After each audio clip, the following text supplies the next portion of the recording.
It's my privilege now and pleasure to introduce Senator Michael Watson from Pascagoula, Mississippi, a graduate of the University of Mississippi. He's an attorney.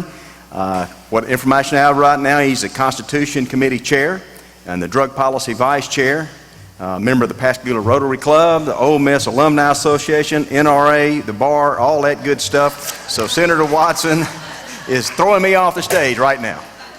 Thank you.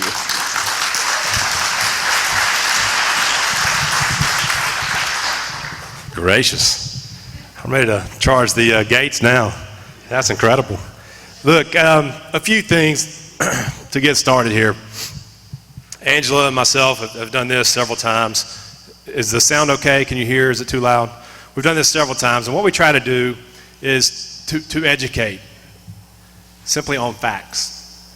I'm not here to give you an emotional charge. I'm not here to get you to charge the gates like she did. I'm here to give you facts. And what I want you to do is once you hear those facts, don't take it for solid gold.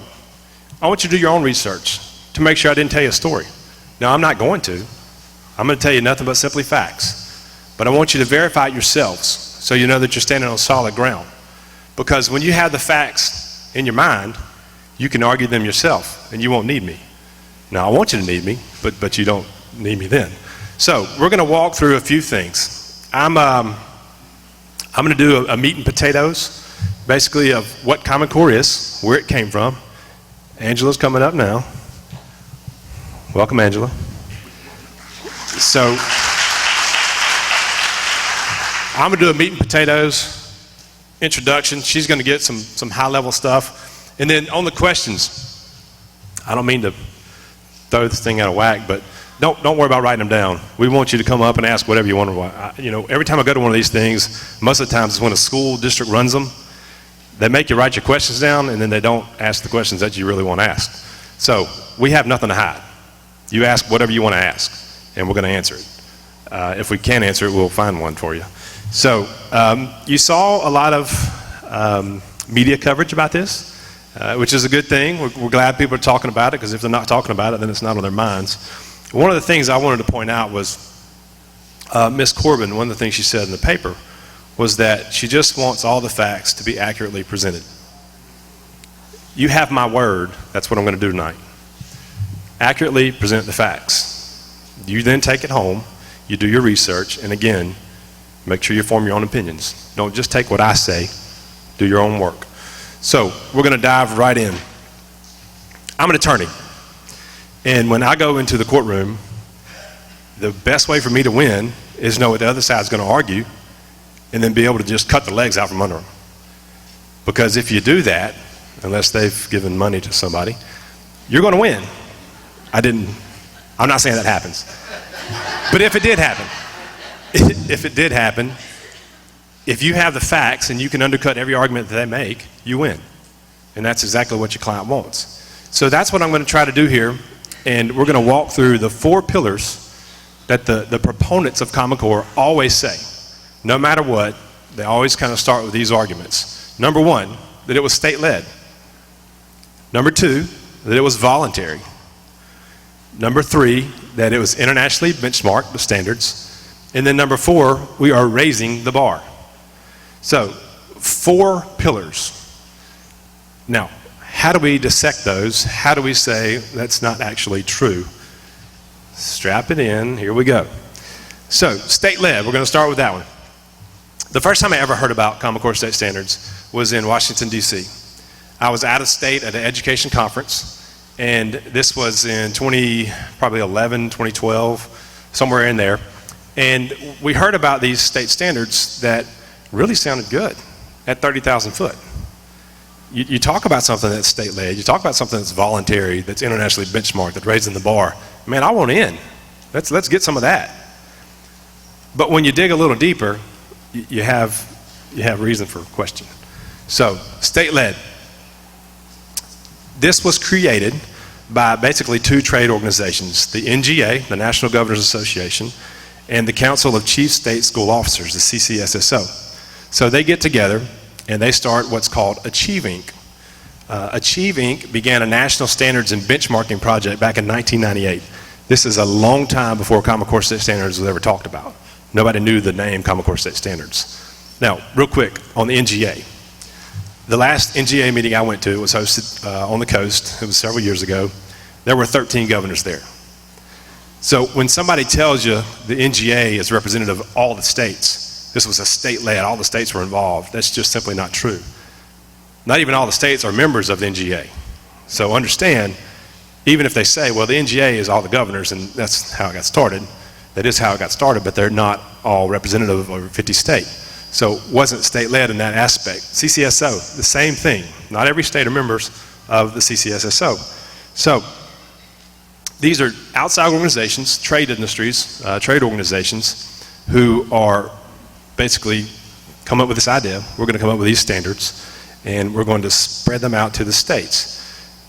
To get them to Mississippi, one of the things that happened, you had to sign an MOU. The governor at the time, Governor Haley Barbour, who was in this thing called Barbour, Griffith and Rogers, who Microsoft was one of their clients. We'll talk a little bit about Microsoft later. There's this guy named Bill Gates.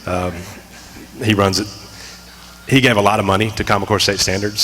So that's just a little highlight. I'm going to jump all over the place. So you're going to get factual information. I want you to kind of draw it all in, and then we're going to paint a picture at the end for you. So the NGA, again, created this entity, Achieving.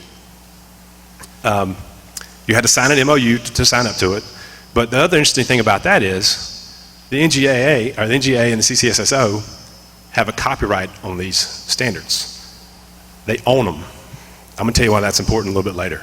So again, these are outside trade industries, trade associations, not state, not inside the states, who are leading this. The second thing is, if this was state-led, don't you think that the state legislature would know about it?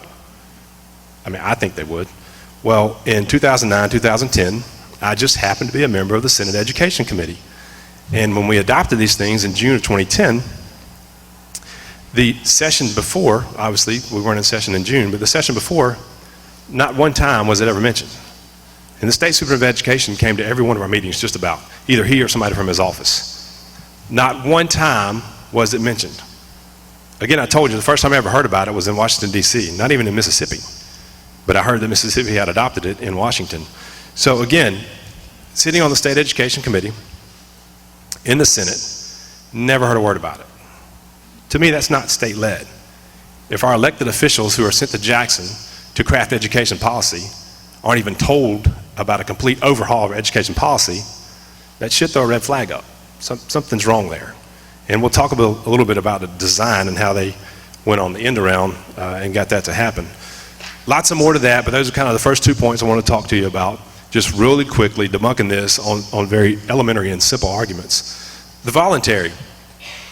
Many of you will remember back in 2009, there was this thing called the stimulus package, and it was $4.35 billion included in the stimulus package in a thing called Race to the Top. Now these were education grants, and they were going to be competitive for the states. So there were different measures of what you had to do in your application to get this money. Now remember the economic times, 2009, 2010, it was bad news. You know, I remember our budget just going down the drain. We had to cut things everywhere, 10% across the board. Then once after you cut 10%, cut another 5%. I remember the times, we were struggling. And so if you see this $4.35 billion carrot dangling around, and you're the Department of Education, obviously, I want to go get some of that money. Tell me how to do it. So, again, one of the categories on the application for these funds were that you had to adopt college and career-ready standards. So they didn't spell out, you got to adopt Common Core State Standards. They just said college and career-ready standards. Well, what does that mean? Nobody knows. It's kind of a moving target in a sense. So again, the federal government was smart with this. They didn't come right out and say Common Core State Standards. All they said was college and career-ready requirement. You also got points for adopting a set of standards that a majority of states adopted. So they were pushing the whole group. Now again, they didn't spell out Common Core State Standards, but here's something that you also need to know. There was only one set of standards meeting the college and career-ready definition that was being designed at the time? Anybody want to guess? Common Core state standards. Again, if you make the rules without even saying it, but the rules fit this one set of standards, that's really the only option you have. So the federal government, again, playing ball like they play ball, really designed it to where you wouldn't know what was coming before you had to adopt it. This is the thing that really scares me on that. Phase one of these applications went out on November 18th of 2009. They were due January 19th, 2010. So in phase one, the states had to state their intention on adopting a college and career ready Common Core state standards. So in your application, you had to say, we're going to adopt them. Now what's wrong with that? Well, these were due in January 19th of 2010. The first draft of the standards came out March of 2010. 2 months later. So states had to say, you know what, we're going to adopt Common Core state standards without even seeing a draft of these standards. So what does that tell you? To me it says, yeah, that was about money. Plain and simple. Even worse, we go to phase two. So the applications go out on April 14th of 2010, and they were due back on June 1st of 2010. So the window was set. Here's the problem. The final standards came out on June 2nd, a day after your applications were due. Now in that application, it took it a step further. You didn't have to say, I intend on adopting Common Core state standards. You had to say, I will adopt Common Core state standards. So think about that for a second. Applications due on June 1st, final draft of standards come out on June 2nd. Again, should throw a little bit of a red flag. So what does the federal government say? Oh, wait a minute, we have slipped up. They then extend the date for 2 months for states to go back and say, oh, well, okay, we're going to review these first, and then we'll adopt them. So on June 25th, just 24 days, 23 days actually, after these standards come out, Mississippi adopts these standards. 23 days. Complete overhaul of our education system. I don't know about you, but I don't think I could review that in 23 days. Get public comment, talk to the legislatures, talk to state officials, talk to everybody else in the education community in Mississippi. Impossible. So, I think I got an answer as to why that happened. On some board notes and minutes, there were 2 items on there that I found very interesting. It says, on a motion by Dr. O. Wayne Gann, seconded by Mr. Claude Hartley, the board voted unanimously to adopt Common Core state standards for mathematics as a temporary rule to become effective immediately, and get this part, based on finding of imminent peril to public welfare and the loss of substantial federal funds.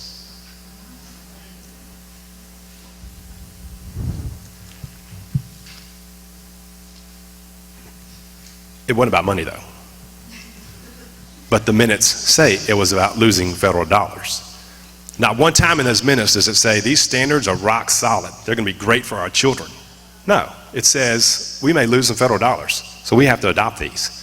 The very next item, in which I saw this addressed in one of the educators' comments in the paper, it says English language arts, literacy, history, social studies, science, technical subjects. It's not just math and English. It's the whole gamut. So again, that next point, number 10, also said due to imminent peril to public welfare and the loss of substantial federal funds. So don't tell me the State Board of Education didn't adopt this for the money. Don't tell me this was voluntary when you're dangling a $4.35 billion carrot in front of me. Now, coercion, I could buy that. Some people call that bribery, possibly. So understand, when they say it's voluntary, that's just not true if you know the facts behind it. Another thing some of you probably saw in the news here lately, anybody see what happened to Oklahoma when they repealed Common Core state standards? The Department of Education, the federal government, slapped them really hard and revoked their NCLB, the No Child Left Behind waiver. Again, this is voluntary unless you don't do what we tell you to do. And then we're going to punish you. So, state-led, no way. Voluntary, absolutely not. Let's go to the next one. Internationally benchmarked. Not one single Common Core state standards expert has pointed to a single country, nation, you name it, whatever, that's international, on which these standards were benchmarked. Not one. Now, we have a group, it's called the Senate Conservative Coalition, and we asked our interim superintendent, actually, Angela drafted a letter, we asked our interim superintendent, hey, just give us one. Where did these standards come from? Give us one of these nations that it was internationally benchmarked against. Well, she couldn't do that. But what she did was, gave us a few.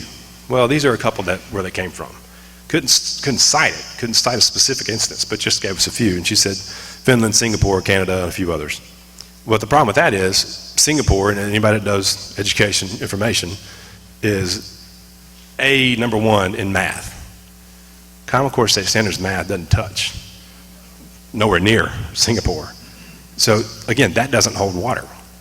Not one, not a single one Common Core state standards expert can tell you any nation that any of these standards were benchmarked on. Not one. That's not a lie, that's straight fact.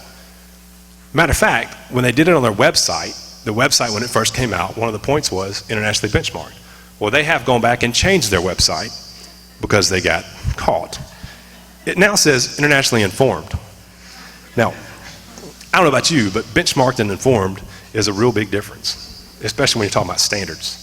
Informed means, well, I read them. Benchmark means this is stuck to this benchmark. This is the bottom line. We will be better, this good or better. Informed means, again, I read it. That doesn't mean that I crafted anything on it, but I read it. International benchmark doesn't work. So that's 3. Now, this next one's pretty fun. Raising the bar. There's way too much to say on this, but I'm going to give you a couple examples from Common Core state standards writers. The very people that wrote Common Core state standards. Jason Zimba, he is a professor and education consultant. Again, one of the main math writers. He said, if you want to take calculus your freshman year in college, you will need to take more mathematics than is in Common Core. Folks, he's a writer of the math standards for Common Core state standards. One of the writers, and he says you're going to need more mathematics than is in Common Core if you want to take calculus your freshman year in college. Now, I don't know about y'all, but I took Miss Caffrey for calculus in 12th grade. In high school, our standards were good, really good, solid. Don't tell me I need to bring in some Common Core state standards to get better. So that's the very first strike on raising the bar. The Pioneer Institute, if you do some research on Common Core state standards, Pioneer Institute is great. They do a really good job. They released a study that said it's going to fail to prepare high school students for STEM careers. We all hear so much talk about STEM careers, and that's the future. But if we can't prepare our students for those careers, that means we're going to have to bring other people in the country to do those careers. See where we're going. It's troubling. Also, 5 validation committee members failed to sign it, the standards, because they said they will lead to a lower level. Now, what's interesting about that? If you sat on this validation committee, you had to sign a confidentiality agreement. Now, we all know in government, the best thing is sunlight. I want to know what you're doing. Where'd you get your work from? How did you make that policy? They forced them to sign a confidentiality agreement so they couldn't talk about that. Again, there are red flags everywhere. And those are simple, very simple examples of things that should trouble you and puzzle you and force you to go do your research. So, next thing. The Fordham Institute, they're a right-leaning group. They're a conservative, maybe, kind of group. They were paid by the Gates Foundation to do some research on each state's standards to see how they measured up to Common Core state standards. So even they said 37 states in English and 39 states in math, their standards are worse than Common Core state standards. So let's do the math real quick. That leaves 13 in English and 11 in math. So for those states to adopt Common Core state standards clearly says they had to lower their standards to get to Common Core state standards. That should be troubling to you. So I thought we were raising the bar. Yet their own experts that they paid to do the study is saying these states had better standards than Common Core state standards. So they lowered their standards to get this money. Again, it was about the federal dollars. This next one's my favorite. Stephen Wilson. He was another drafter of the math standards. He's a Johns Hopkins math professor and works at their School of Education, which most people did. He says Common Core state standards is better than most states. Okay, I got you. But there are several states whose standards are clearly better than Common Core state standards. Their own experts, their own drafters, again, are saying there are states out there that have better standards. And I'll give you, for example, California, incredible math standards. California had to ditch those math standards, which were very well known as one of the top in the world, again, to lower down to Common Core state standards math. Now that's not Mississippi, but that should trouble you. It's a state. If you're a states' rights person, that should trouble you. Again, big government coming on in and saying, we're going to take this over. We'll give you some money, but we're going to take it over.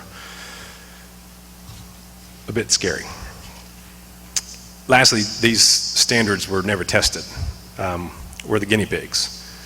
That's not good when you're reshaping an entire education for all of our children. Bad news. So we've talked about those 4 points. And again, those are very brief explanations. I just wanted to give you hard and fast factual proof that you can go look up yourself that disproves every pillar on which they stand. And if you can do that, what's left? They don't have an argument left. They can't. That's why when you see people talk about Common Core state standards, they stick at the 30,000 foot level. They talk about the generalities, why this is so good. But you give me any one of them and let's sit down and I'll take them point by point. And I won't say I'll blow them out of the water, but I will disprove everything that they're standing on as far as those 4 pillars are concerned. That's the whole idea of what Common Core state standards stand on. And those 4 are easily disproved. So where did this come from? And this is the part that kind of scares folks. And I'm not here to, again, I'm not here to fire you up. I'm not here to scare you. I'm here to give you information. You take that information for yourself. You go home and do your own research to make sure that you can stand it on your own. But this thing wasn't created in a vacuum. People created this. People created these standards. The whole idea of Common Core state standards had to come from somewhere. So where did it come from? We're going to take a little bit of a step back, talk about the bigger picture. So back in the Clinton administration, there was this guy named Mark Tucker. Write that down if you're taking notes. Mark Tucker. Mark Tucker was the president of the National Center on Education and Economy at the time. He and Hillary sat on this board together, and they were talking obviously about education. And so he pens this, it's infamous, and write this down too, the Dear Hillary letter. It's in the congressional record, so it's legitimate. I asked you to go look that up and read it, and it's pretty serious business. But in that, Mr. Tucker, and this is a quote, this comes from his writing in the letter, lays out a vision of the kind of national, not federal, human resources development system, that we create a seamless web of opportunities to develop one's skills that literally extends from cradle to grave, and is the same system for everyone, young and old, poor and rich, worker and full-time student. There are a lot of things about that statement that scare me to death, because I believe in a higher power. I believe in God. And I think God created children, and they are individuals, and they learn differently, and they do different things. So this one-size-fits-all system right there scares me. But to understand that he was one of the founding fathers, in a sense, of this movement. And a lot of it was based on Germany's system. If you haven't looked at Germany's system, I need you to go do that research as well. So, David Coleman, another name you need to write down. He's one of the lead architects, one of the major names. You can't miss his name if you research Common Core state standards. He did an interview in the Atlantic, and I ask you to go look that up, David Coleman's Atlantic interview. And he talks about his affinity for the Germany system. Now, does anybody know what the Germany system does? Is anybody aware of it? So basically, you take a test in about the 8th, 9th, 10th, somewhere in there, that age group. You take a test. And in whatever area you score highest on, that's what you're going to do for the rest of your life. So some people say, wow, really? Is that really true? My wife, she was a teacher at East Central High School, teaching Spanish. She had an exchange student from Germany one year. And so this one day she comes in and they're talking about careers in Spanish. And so she was asking all of them what they were going to do when they grow up. And so she got to her and she said, so what are you going to do? And she said, well, I'm going to be a journalist. And it wasn't, I'm going to be a journalist like everybody else was. They were excited about what they were going to do. And she said, well, that's a great career. Why are you not excited about that? And she said, well, it's not what I would choose to do. I took this test and spelled the whole thing out.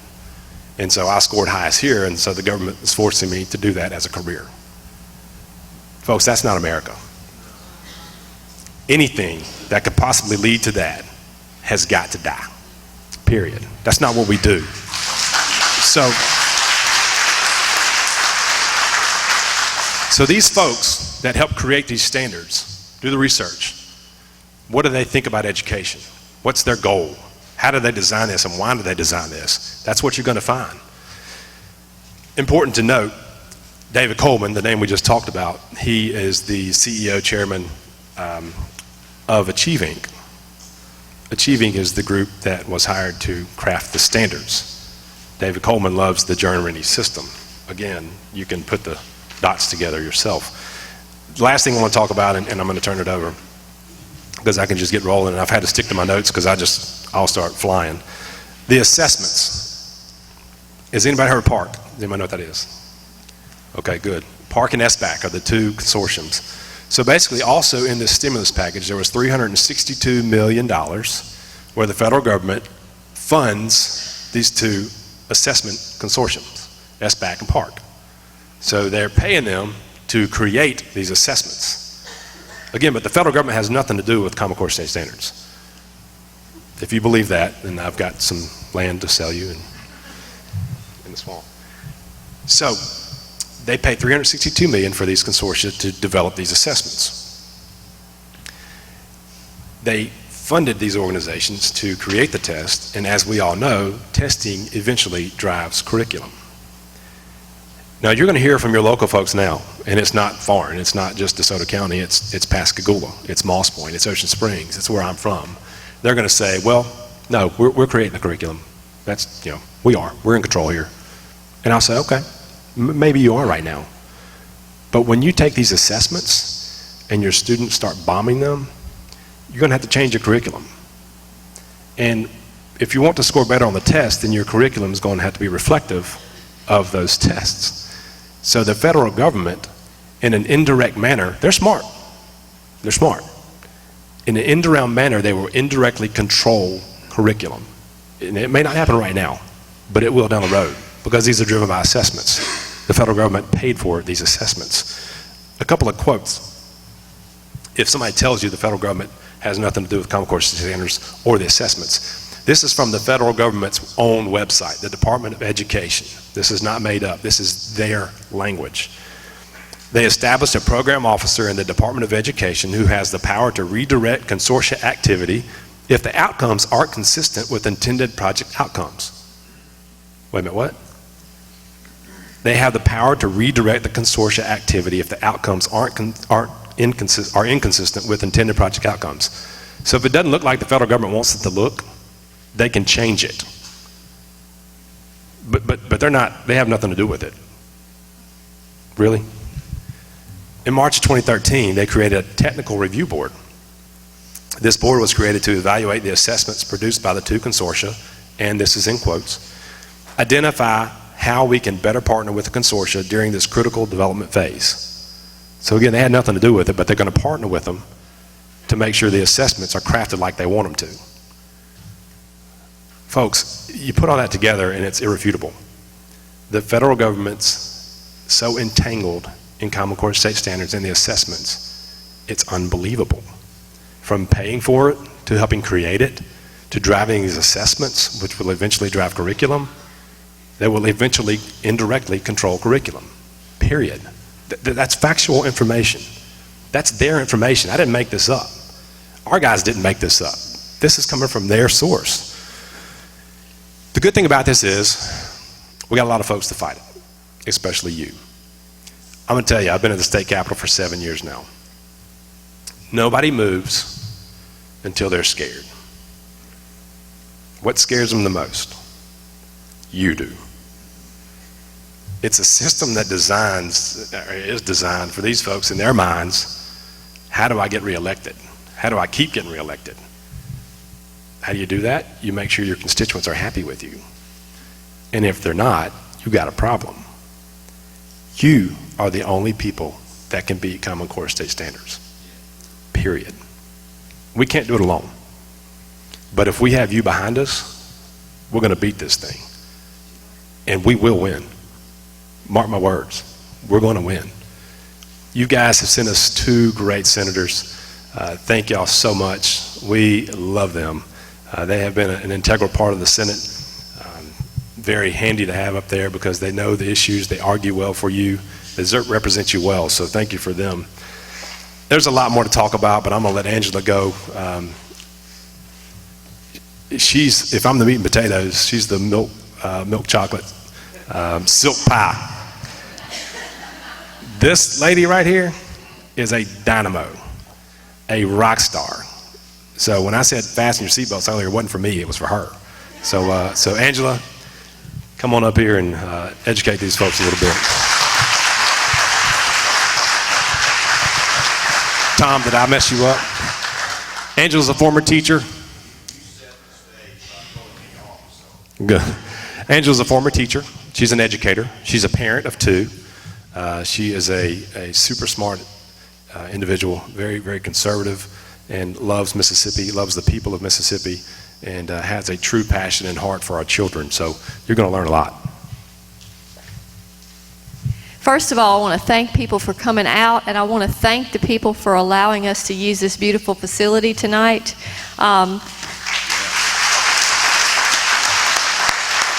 The thing that is most encouraging to legislators like Senator Parker, Senator Massey, Senator Watson, and I believe we have Representative Medetol here, is when people do get concerned, because after all, you're the taxpayers. This is your government. This is not our government.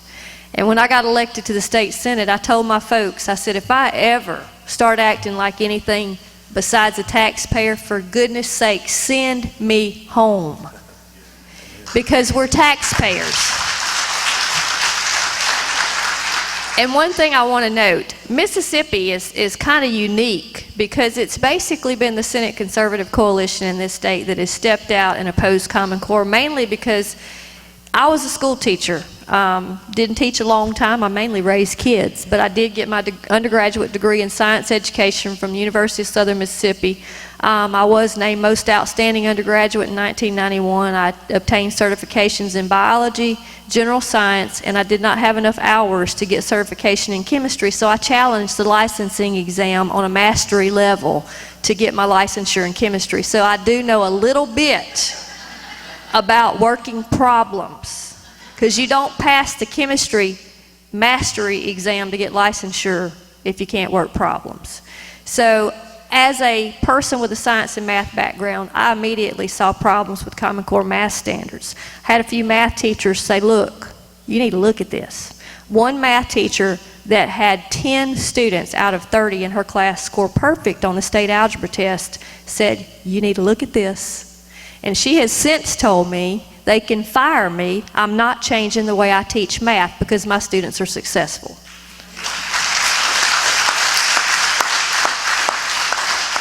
My daughter had this teacher, so I know what kind of teacher this is. This is not about jumping on anybody that's in education. They're doing what they're told to do. Okay, they didn't pick this. We didn't pick this as legislators. Michael told you how we got where we are. Been a long journey to get where we are. It's going to be a long journey to get us out of it, but I honestly believe we are on the road to getting out of it and getting the states back in charge of education like the Constitution prescribes. The only way that we're going to hold this country together is if we go by the roadmap that was set forth from the Founding Fathers for the separation of powers, and that's the Constitution. The Constitution does not give the federal government any authority over education. Therefore, it's left up to the states and the localities. And that's what we're pushing for, to bring it back home. Our State Board of Education has abdicated its responsibility to an outside, unaccountable group of bureaucrats that are being propped up by a lot of money and a lot of power and a lot of influence. And many of these folks don't know anything about education. They're just education wannabes. And I don't claim that I know everything either. But I have talked to enough people in high places of education, both liberal and conservative alike. And that's the point that I wanted to make before I get into this, is in other states, you've got people from the left and people from the right standing together in opposition to Common Core. The Mississippi media has totally been negligent, I believe, in reporting what's going on in the country on Common Core, because they have basically reported that this is a Tea Party issue. Okay, I don't think the New York teachers' unions belong to the Tea Party. I don't think the Berkeley, California math professor that gave an exclusive interview to the Wall Street Journal last month about how Common Core is destroying math, I don't think she belongs to the Tea Party. I don't think Diane Ravitch or the Huffington Post belong to the Tea Party. So it needs to be noted that educated people on the right and the left see the flaws in this program, maybe for different reasons, but they still see flaws, major flaws. So, you know that it's in the news. This is the Weekly Standard magazine. This is a conservative magazine. It's got a picture of a rotten apple on it. I got this from the Capitol one day, started thumbing through it because it had Common Core on the front. And I opened it up and I saw a picture of Victoria Jackson from Saturday Night Live lobbying the Tennessee legislature. I turned the page and I saw a picture of Bill and Melinda Gates. And then I turned the next page and I looked at it and I looked again. And I said, the Weekly Standard, Bill Gates, Victoria Jackson, and Senator Angela Hill in the Weekly Standard? Give me a break here. So, if you fight hard enough and you're doing it in a credible way, people start to notice. Michael and I have done everything that we can to go around and talk to concerned people and present facts. Of course, we have an opinion, but our opinion is based on the research and the facts that we have looked at. So we are making a difference. We're still a representative government. We still want to represent what the people sent us there to represent. And the first thing that we did when we came into the Capitol was we took an oath to uphold the Constitution. And I believe that the entire program of Common Core is illegal and unconstitutional.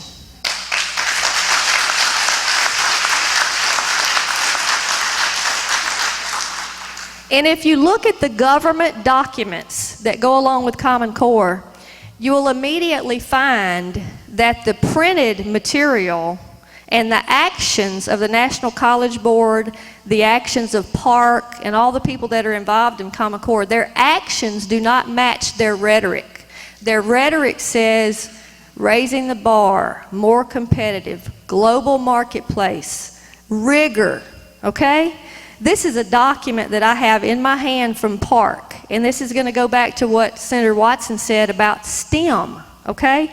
When the Fordham Institute, who is paid by Bill Gates to evaluate all state standards against Common Core, you know, they had to give Mississippi a C. They couldn't even give us a failing mark, and they said Mississippi's math standards are actually pretty good. Said they're very efficient in STEM content. Said they just need a little clarifying in a few places. That's what Fordham said about Mississippi's math standards. They are good in STEM content. Gave them a C, even when they're being paid. A little state like Mississippi that's at the bottom, our standards by a group that's being paid to find flaws in standards could only mark ours a C and only could say, well, they need a little clarification here and there, but they're basically good standards, high in STEM content, good. Well, this is what Park says about Common Core. This is their own document, came off their website. If you see the bottom of it, it's got their label on it. I got it from the Board of Education in Jackson, just happened to find it. This page happened to be the last page in a notebook they gave me, and it tore out and fell out of the trunk of my car when I took the notebook out. So I picked it up and looked at it and I started reading it. And it was a revelation. It says, In the best view, the college and career-ready line in the standards can be seen as a milepost, not a finish line. It is a line best crossed with velocity. In particular, students who wish to pursue science, technology, engineering, or mathematics majors, in other words, STEM, or who wish to do college-level work in high school, such as advanced placement or international baccalaureate courses, must progress well beyond the initial threshold of college and career readiness as defined by the standards. But Mississippi's math standards by Fordham's own admission were good in STEM content. And Park says Common Core doesn't meet STEM requirements.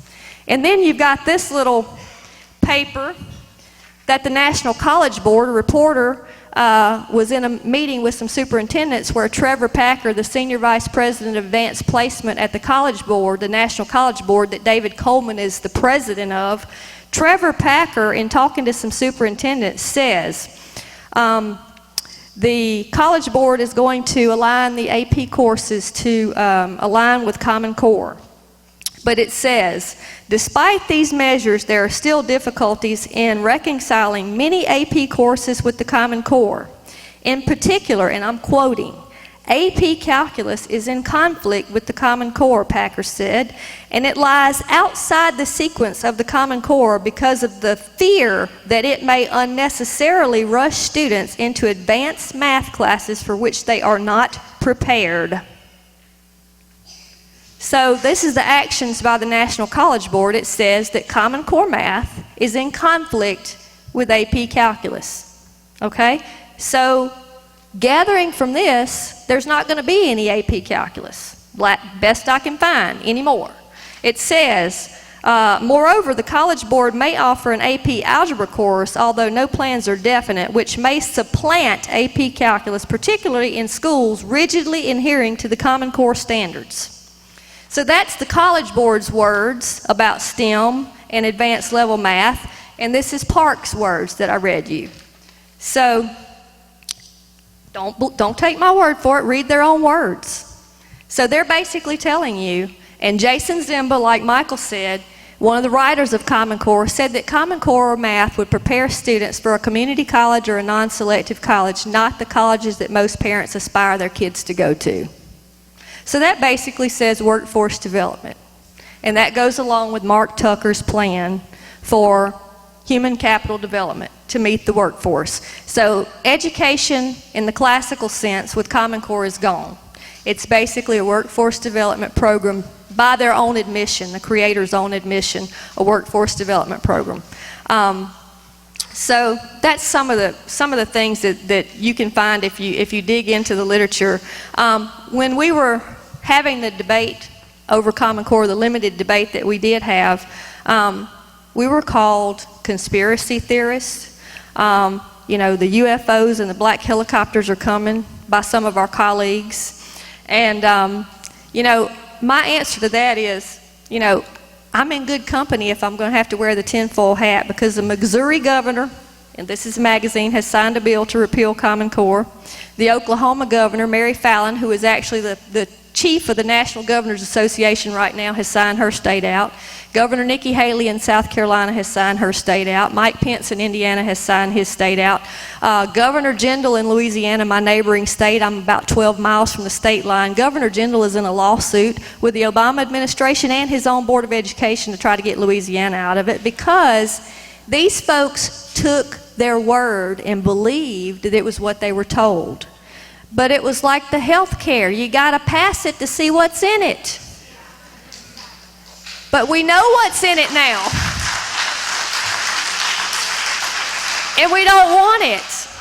I think we can do better. I mean, I had 7 bills that I filed. I thought maybe one of those bills would be palatable. I gave a bunch of different ways that we could solve this problem.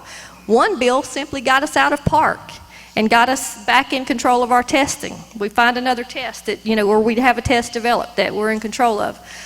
One of the bills just took and replaced Common Core with those states that even Fordham said were higher standards than Common Core. One of my bills replaced California's math and took Texas language arts standards. Or we could have picked Massachusetts, or we could have picked Minnesota's math. All those are world-class standards. Massachusetts competed in the international test as a state instead of a country. They scored with the top countries in the world on those standards that they ditched for Common Core. And we all know, if you do educational research, you know that standards really are not what has the greatest impact on performance in education. So this is really a lot of hype to sell a lot of products, to make a lot of money for a lot of people, cost taxpayers and the teachers and the administrators a lot of headache. You know, every so often in education we have to start over and reinvent the wheel so we can sell a bunch more products. But now it's even gone farther. And the reason why we really need to get out of PARC is because there's been an agreement for data sharing between the PARC Consortium and the United States Department of Education to share student-level data with the Department of Education. And then the Department of Education basically can make that data available to whomever they deem has an educational interest. So this is basically using your child's intellectual property to be marketed by the U.S. Department of Education to basically do research, create products, or whatever. So before you know it, you'll be getting emails at your house saying, little Johnny didn't do so hot on this section of the test, I need to sell you this product to help him out.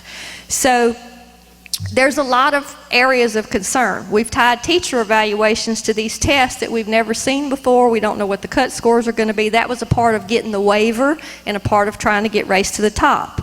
Now, talk to some experts in the education field. Talk to Dr. Sandra Stotsky yesterday. You need to know her name. She has gone all over the country speaking against Common Core. She wrote Massachusetts' superior standards that they had prior to Common Core whenever they were heralded all over the world as some of the best standards. She's not making any money for speaking. All she ever wants is just somebody to, get her there and get her home. And that's the same way we are. We're just here because we care. And Dr. Stotsky said, if you lose that No Child Left Behind waiver, that's not the worst thing that can happen. Because that money that they're threatening Oklahoma with, they're not going to lose that money. It's just that 20% of that Title I funding is going to be dictated how they spend it. See, the waiver gave them authority over that extra 20% to spend it however they wanted, so now the government's going to be able to dictate how they spend it again. And she said, so what? That's only a minute portion of what the total education budget is. So that's not really that big of a threat hanging over our head. We lived with No Child Left Behind for many years. We could do it again if we had to. But we can take any of those standards, even Mississippi standards, have them upgraded by a panel of higher education and K-12 experts, real teachers, real content experts. We could have those certified by one of our colleges and universities as college and career ready, and we would still meet the criteria for the waiver. And then we could get a test either drawn up that matched those standards, or we've got options. Okay, it's not like it's the end of the world if we get rid of Common Core. We've made it all this way without Common Core. I mean, we put a man on the moon before the U.S. Department of Education was ever created, during the Jimmy Carter administration. And it's been downhill since. So, the sky is not falling. We just need to get back in charge of education in our states, where it belongs, in our states and in our localities. And Associated Press reporter asked me today, said, well, do you think the legislature ought to pick the assessment? I said, I think the Board of Education and the Department of Education ought to do their job and be diligent in vetting and getting the best for the money. But they didn't do that. So if they don't do that, then the legislature needs to step in. But I said, I think primarily they ought to do what they're getting paid to do, and they ought to do it responsibly. But it's clear from the board minutes that that did not happen. So if you read about me saying in the Associated Press, that's what I said. That it should be their job to do it because they're getting paid to do it, and they're supposedly trained experts. But when they don't do their diligence, then somebody's got to step in and look out for our students. And our people from these districts sent us because they trusted us. And if they don't like what we're doing, they're not going to send us again. And I'm okay. I can live with the legislature or without it. I went because I saw what was happening primarily in education from working in the public school system, and I knew that the more the federal government got involved, the less teachers were able to do their jobs. Teachers get blamed for everything, whether it's their fault or not. Some teachers are good, some teachers are not so good, but you know, most of them go into it because they actually want to teach. And then my hands got tied behind my back when No Child Left Behind came along. I could rock and roll before that happened. And I felt like I was totally handicapped. I was not being able to be a professional like I was trained to be. And all the emphasis on testing, basically, we've got to have some tests, yeah. We all had achievement tests, and you know, I think we did all right. But when I was in the College of Education at USM, one thing kept sticking in my mind. What is the greatest indicator of future performance of a student? That's what got drilled into our heads. And the answer to that is past performance. That's why in my school, for advanced placement or an advanced class, instead of looking at a test score, we required a teacher recommendation, because that teacher knew more or less how successful that child was going to be at the next level rather than a test score. And also, the research always told us that the least reliable, one of the least reliable, if not the least reliable indicator of future performance of a child is a test score. So past performance far outweighs a test score, yet we're basing everything on the scores. Now, we have to have something to measure by, but you know, this is just doubling down on testing. So all we're doing is looking to a test. And we're narrowing the curriculum, we're losing the classical education, we're not teaching the whole child. And that's, you know, that's my spiel and my soapbox from spending 4 years and $10,000 getting educated as a teacher. And I'd like to be able to teach again. I don't plan on staying in government the rest of my life. I love public school. I don't hate public school. My grandkids are in public school. Both my children graduated from public school. I think it's the hub of the community. It binds the community together.